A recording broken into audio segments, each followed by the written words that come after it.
আসসালামু আলাইকুম। আজকে দেখাবো ফল এবং বীজি। এইটা হচ্ছে পাম ফল। এই ফলটা পেকে গেছে, পাকা ফল।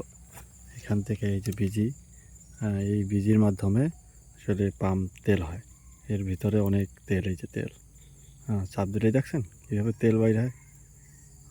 এই তেল মেশিনে প্রসেসের মাধ্যমে তেল হয়।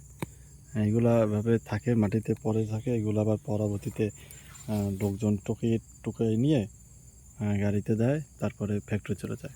এই ফলটা পেকে গেছে, এটা আর 2 দিন পরেই কাটা হবে। এটা লাল হয়ে আইছে। এই ফলটাও পাকলে পর কাটবে।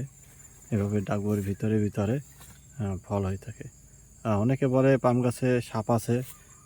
সাপ আছে, তবে প্রতিটা গাছে নাই।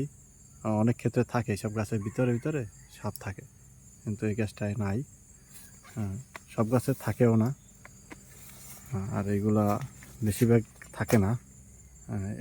গাছের ফল কাটে তো মানুষের আওয়াজ পায়, ওরা চলে যায়। সাপ, তারপরে গাছে আবার গাছ যাতে পোকায় না ধরে, এই জন্য বিভিন্ন রকমের কীটনাশক দেওয়া হয়। এই জন্য সাপ থাকে না। এই যে ফলগুলো ইঁদুরে খেয়ে নিছে। ইঁদুরে খেয়ে নিছে। এভাবে ছোটো থাকে ইঁদুরে খাই নাই, খাইলে এভাবে হয়।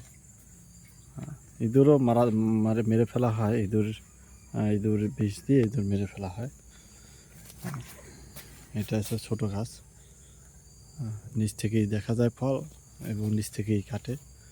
এভাবে কাটে ফল, এভাবে ভিতর থেকে ওই যে রাস্তা আছে, এই রাস্তায় নিয়ে রাখে। তারপরে অন্য লোক এসে আবার ফল উঠেই নেয়।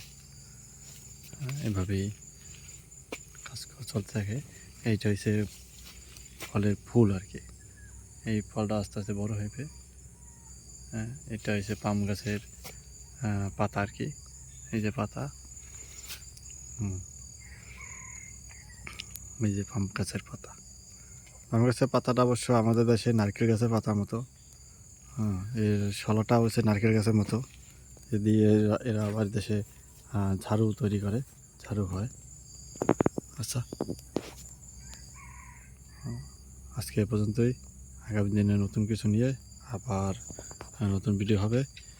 সাথে থেকে পাশে থাকুন। আসসালামু আলাইকুম।